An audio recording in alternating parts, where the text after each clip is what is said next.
Сайн бацхан өрхөн үзэгчтэй та бүхнийхээ оройн амгаланг айлтгая. Иргэдийн оролцоо тэл хичээлийн маань энэ удаагийн дугаар эхэлж байна. Тэгэхээр манай өнөөдрийн нэвтрүүлэгт нийгмийн хөгжлийн төвийн ажилтан мөнх цус оролцож байгаа. Танд энэ оройн мэндийг хүргэе.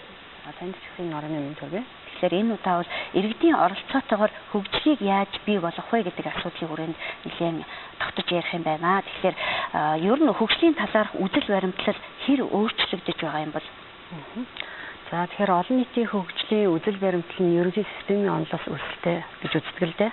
Тэгээ энэ системийн онол нь болохоор өөрөө юуг агуулдаг вэ гэхээр систем нь хаалттай тий нээлттэй хил хязгаартай гэсэн юм бол онцлогтой байдаг. За энэ нь яагаад юу гэж байгаа юм бэ гэхээр хил хязгаарынхаа дотор одоо мэдээлэл солилцохдоо илүү их энерги солилцдог тийм ээ.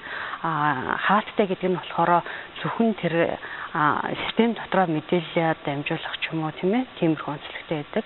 Нээлттэй гэдэг нь болохоор чөлөөтэй мэдээллийг дамжуулах юм онцлогтой байдаг. Тэгэхээр ерөнхийдөө иргэдийн амьдралын сайн сайхан байлгахын тулд одоо ямар орчин нөхцөлд ямар системд амьдарч байгаа вэ гэдгийг бол одоо хөгжлийн ажилтнууд бол илүү анхаарах хэрэгтэй байдаг. За тэгээ ерөнхийдөө одоо үзэгчид гэсэн бас сайн мэдж байгаа байх гэж бодож байна.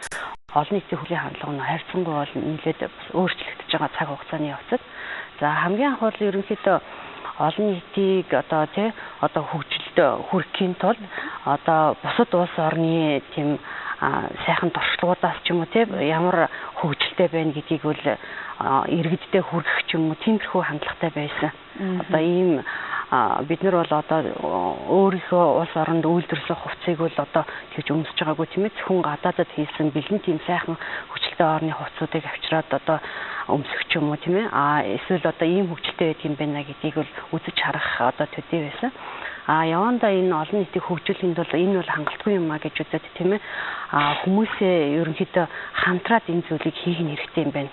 Олон нийтийг хөгжүүлэхийн тулд иргэдийг өөрсдийг нь чадахжуулах хэрэгтэй юм байна. Өөрсдийг нь илүү олцуулах хэрэгтэй юм байна гэдэг үзэл хандлагыг бол нэлээд одоо хэрэглэх болсон. За тэгээд энэ нь юу гэж байгаа юм бэ гэхэд иргэд өөрсдөө тухайн үйл ажиллагаанд оролцож илүү тэр маань иргэдийнхээ амьдралд хэрэгтэй зүйл болж ирж байгаа. За хуучин бол ерөнхийдөө гадны нэг одоо төслийг тийм ээ авчираад орон нутагт хэрэгжүүлэхдээ тийм ээ гаднаас нь хараад энэ орон нутагт одоо ийм асуудал байгаа юм байна тийм ээ ийм зүйлийг хийх хэрэгтэй юм байна гэдгээ өөрсдөө тодорхойлцдог тэр төслийн ажилтнууд ч юм уу тэр одоо олон нийтийг хөгжүүлэх гээд байгаа хүмүүс маань тэгээд ийм зүйлийг хийх нь хэрэгтэй юм байна гэдгээ тодорхойлцдог. Хийж дулангуудаа за ерөнхийдөө одоо өөрсдөө одоо мониторинг хийгээ тийм ээ одоо ийм үр дүнтэй байсан юм байна ч гэдэг юм уу иймэрхүү байдлаар тийм ээ явж ирсэн. Тэгэхээр энэ нь болохоор одоо бас арай өөрчлөгдөж байгаа л да. Яах вэ гэхээр иргэд өөрсдөө биднэрт ийм асуудал байна ч гэдэг юм уу тийм ээ тэрийгэ гаргаж ирээгүй учраас нөгөө гадны нүдээр харсан тэр хийж бүтээж байгаа зүйл маань болохоор яг амьдралд төдийлөх хэрэгтэй болохгүй ч юм уу тийм ээ тиймэрхүү асуудлууд бол нэлээд гарч ирсэн байгаа.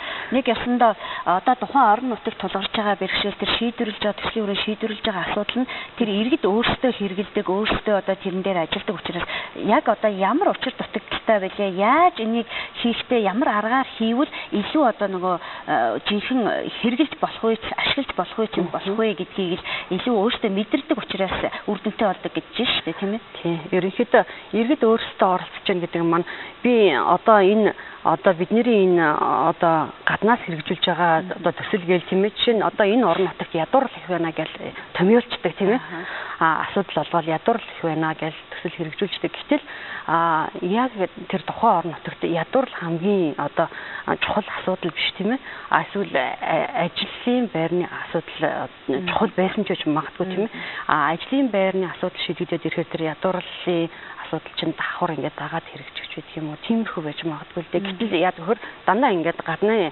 нүдээр ингээд харцдаг. Тэгээд иргэдийг ерөнхийдөө өөрсдийг нь яагаад оролцуулах гэдэг юм бэ гэхээр иргэд өөрсдөө хамгийн гол нь амьдарч байгаа орон нөхцлөө мэддэг. тийм ээ. Тэгээд одоо энийг яаж хэрэгжүүлэх вэ? Биднэрт бас ямар нөөц боломж байгаа вэ гэдгийг илүүсээ тодорхойлж чаддаг л да. Тэгэхээр энэ иргэдийн оролцоо гэдэг ингээд яриад байна шүү дээ. Тэдний оролцоотойгоор хөгжлийг бий болгоно гэдэг. Тэгэхээр иргэд бид одоо яаж оролцох юм бол очоод саналаа хэлээд одоо түрүүний таны ярьж байгаа шиг асуудал хэцүү байна, энд одоо хүндрэлтэй байна гэж одоо ингээд бүх шалтгаан тоочвол ингээд саналаа хэлээд байхыг хэлж байгаа мó? Эсвэл бүр тэр одоо бүтээх гээд байгаа зүйл гар бие оролцохыг хэлээд байна уу гэж? Ерөнхийдөө л иргэдийн оролцоо гэдэг маань болохоор анх нөгөө нэг юу хийх гэж байгаа саналыг гаргахаас эхлээд оролцохыг л ерөнхийдөө оролцох гэж яриад байгаа юм л да. Ерөнхийдөө тэгээд хүмүүс яадаг вэхээр би оролцож гэн гэж зүгээр нэг анги танхимд ирээд тэр нөгөө ярьж байгаа зүйлийг сонсохоос илүүтэй яг тэр зүйлийг одоо ийм юм хэрэгтэй байна гэдгийг анх ярихаас эхлэв тийм ээ. Тэгээ явцад нь ч гэсэн одоо би ийм үрхтэйгээр оролцох юм байна гэдгийг мэдэрдэг. Шийдвэр гаргах төвшөнд нь ч гэсэн бас оролцож чаддаг байж л иргэд маань яг тэр үйл ажиллагаанд оролцож байгаа гэдэг ойлголтыг авч болно л доо. Ер нь та жишээлбэл өнгөрсөн хугацаанд яг одоо тэр иргэдийн оролцоогүйгээр гадны нүдээр хараад нэг аливаа ажлыг хийж чинь гэж төвтэй байгуулчих юм уу те. Тэгээд тэр нь үр дүнгүй болж исэн ямар нэгэн жишээ хэлээч гэвэл болох уу? Жишээ хэлж гэх юм бол ерөнхийдөө байдаг л да олон төслүүд манайд хэрэгждэг тийм ээ. Одоо орон нутагт ярих юм бол хөвчлэн ядуурл гэж ярьдаг. Тэгэл ядуурлын маш олон төслүүд хэрэгждэг.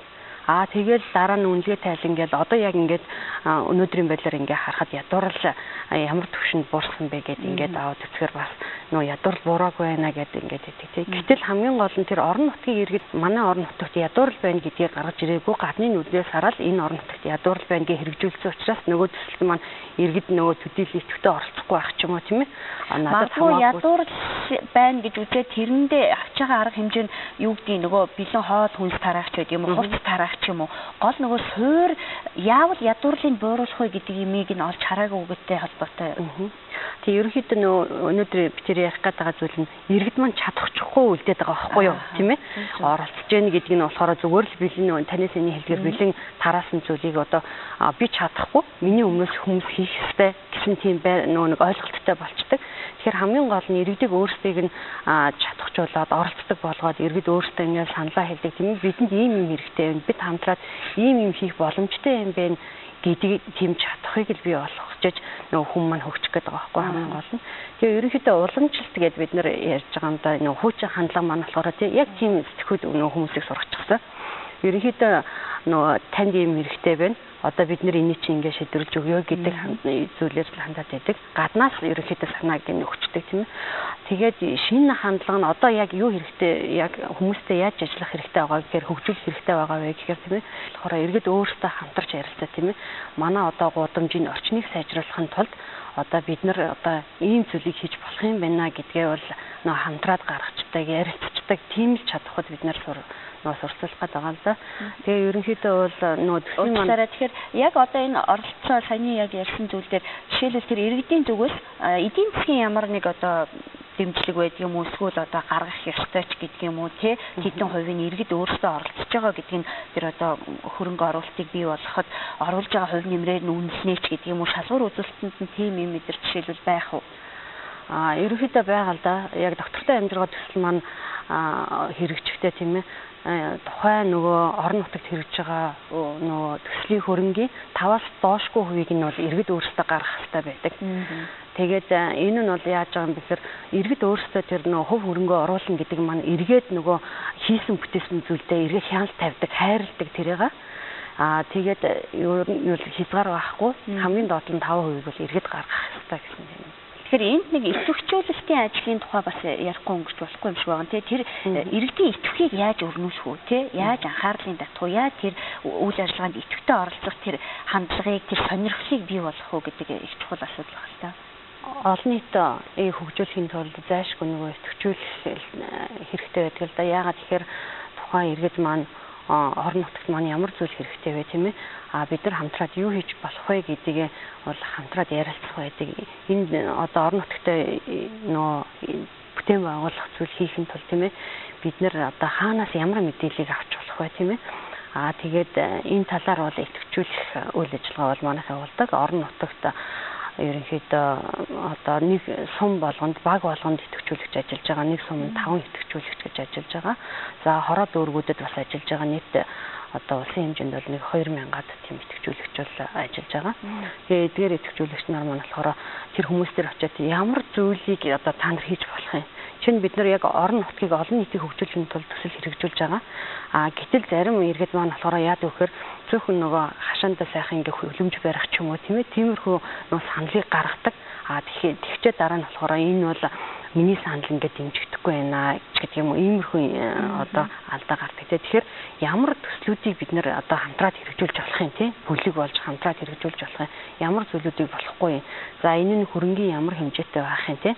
Энэ таны одоо амьдралд ямар ач тустай юм ч гэдэг юм уу тийм. Та ямар талаар оролцож болох юм. Одоо хамгийн эхлээд багийн иргэдийн нийтийн хуралд ороод нөгөө төслийнхээ саналыг гаргахаас эхлээд иргэд маань оролцож эхэлдэг. Төслийн явцад ч гэсэн иргэд маань хандив оруулдаг. Тэгээд тэр бүтээн байгуулж байгаа тэр орон нутагт хэрэгжиж байгаа тэр төслүүд маань ямар үр дүнтэй байна гэдэг дээр хяналт тавихад тийм боломжтой байдаг иргэд маань. Тэгэхээр энэ бүх зүйл одоо яаж оролцох вэ гэдэг мэдээллийг бас идэвхжүүлэгчээс авах боломжтой байдаг.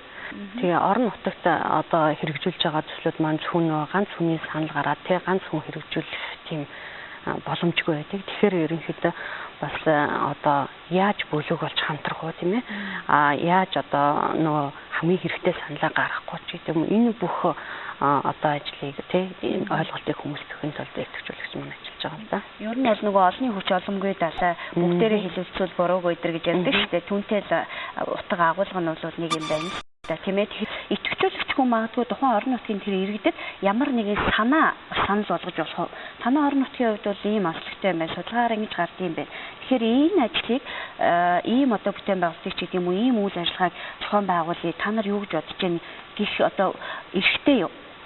Ерөнхийдөө бол иргэд л өөртөө яг манай хороод тийм ээ манай багт ямар одоо юм хийх вэ гэдгээ бол иргэн болгон саналаа гаргах хэрэгтэй. Тэгээд идэвхжүүлэгч бол зүгээр ерөнхийдөө тэнд нөө ийм одоо төсөл хэрэгжүүлэх гэж зааварлахгүйгээр ер нь биднэрт ямар хамгийн олон хүн тэр төслөөс үр шимийг нь хүртэх боломжтой юм тийм ээ. Эсвэл эмзэг ядуу бүлгийн хүмүүс тэр төслөөс үр шимийг нь хүртчихэд тийм л төслийг хэрэгжүүлэх ёстой гэдэг тэр үндсэн ойлголтыг л иргэдэд өгөх ёстой л доо. Хэрвээ тухайн орон нутагт тийм үү иргэдийн оролцоогүйгээр иргэдийн одоо дуу хоолойгээр альва нэг ажил хийвэл та бас нэвтрүүлгийн ихэнд хэлж байгаа шиг байсан мэдээж одоо үр дүнтэй юм болохгүй гэж. Тэгэхээр яг одоо бодитоор гарах сөрөг үр дагаврууд нь юу гэж болох вэ? Иргэдийн дуу хоолой, иргэдийн санал, иргэдийн тэр өөрсдийнх нь одоо яг санаачлаг дээр тулгуурлаагүй үйл ажиллагаас гарах үр дагавар нь юу юм бол гэдэг.